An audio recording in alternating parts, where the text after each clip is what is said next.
Man, what's up, everybody? Welcome back to another episode of EOS. It's 10 out of Jake, man. I'm rocking with y'all rocking with me. And for this video, we're going to be speaking on Houston, Texas rapper Obe Noir and how he was just chased and gunned down. Now, the state of Texas has been making back-to-back headlines in the last few months for multiple shootings and deaths revolving around the hip-hop community. It was only back in November when Dallas rapper Mo3 was chased down on the interstate and shot in the back of his head. Then days later, Louisiana superstar Boosie Badass was in Dallas paying respects to the fallen rapper when he was shot in his leg. March 5th, 2021, Houston rapper Chucky Trill was shot and killed in Atlanta when another vehicle pulled up beside the one he was in on the interstate and opened fire. And the newest attack took place March 8th, only 3 days after Chucky was killed. Houston police responded to reports of a shooting in the 2900 block of Fannin Street around 3:40 in the morning. Witnesses spoke with investigators describing a man running down the street after hearing gunfire in the distance. A vehicle was chasing after him when it stopped, and two people got out firing at the man, who was then shot multiple times. The man collapsed in the street, and the shooters quickly drove off. The man who was shot would never get back up and was pronounced dead at the scene. He was identified as 31-year-old Xavier Robinson, more commonly known as Houston rapper Obe Noir. What comes as a shock is the majority of those killed within the rap game practice what they preach. And what I mean by that is very few rappers haven't spoke on killing in their lyrics. And it comes as less of a shock when they die, knowing that's what comes with the lifestyle they lived or portrayed. But when it comes to Obe Noir, reports say he was known as the Nipsey Hussle of East Texas and was well known throughout the 3rd Ward for his community activism. Obe Noir was a brick boy, born and raised in the CUNY Homes housing projects known as the Bricks, the same place George Floyd called home. The Bricks is Houston's oldest housing project, opening back in 1938, and has since then withheld a deadly reputation.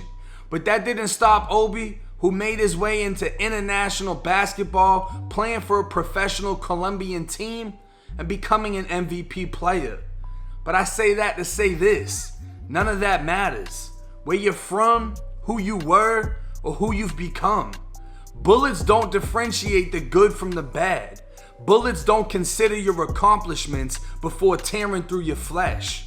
And the ones aiming the guns could care less. No matter what type of energy you put out into the world, you have to understand there are people with different and darker mentalities looking for a reason to snap and kill. And unfortunately, Obe Noir has fell victim to the streets. Now, this is a case like many where there's no motive in the beginning. It usually takes time for things to come out, the reasons behind what's going on. With Mo3, there was more rumors circulating around his death because he was into it with other rappers, versus with Obe. I mean, who the fuck is he into it with other than the police, the protesting that he's done against the police? You know what I mean? Like, to hear that he was an activist, to hear that he was doing good in the community, it just hits harder because it's undeserved. Not to say that other deaths are deserved, but just when you have two different types of people, one doing good, one doing bad, who are you gonna feel bad for the most? But everything is a lesson in life and everything is meant to be learned from. I'm assuming he doesn't have a criminal record based on the fact that nothing in his history that popped up reported it. Normally the news are the first ones to report, oh, he went to prison for this, he got arrested for that. And if he wasn't involved in any of the street bullshit, living in Texas, I would imagine he would be able to legally carry a weapon, carry a firearm, right? Gun rights. It's one of the most important fucking things that I speak on, is if you have the ability to legally carry a gun, do so. You may not be able to cheat death, but you do have the chance to fight back. And I mean, Texas has been brutal non-stop. Literally before his shooting, either the day before, a pregnant woman was shot at a wake. At a funeral service, a pregnant woman was shot. Like, They're not sparing nothing down there. And the only way you can fight fire is with fire. You know what I'm saying? Like, there's people that really think they can call 911 before something happens. And these are the same people I tell, have you ever been in a car accident? Did you have your belt on? Were you able to put it on before you crashed? There's usually not enough time to do something like that. People need to take on the responsibility of defending themselves, of being armed, because there are other people out there that are armed. And for the laws that are trying to strip citizens of guns, it's fucking ridiculous, because no matter how many laws there are, I can always illegally get a gun. Anybody can illegally get a gun. You're only making it harder for people that are trying to do things in a legal way. And I don't think Obe was on the level of being in a position where he can pay for security. He probably didn't feel that he needed to pay for security. But to take on that responsibility for yourself and have your own sense of security by being armed, if you're a law-abiding citizen, it's the right move to fucking make.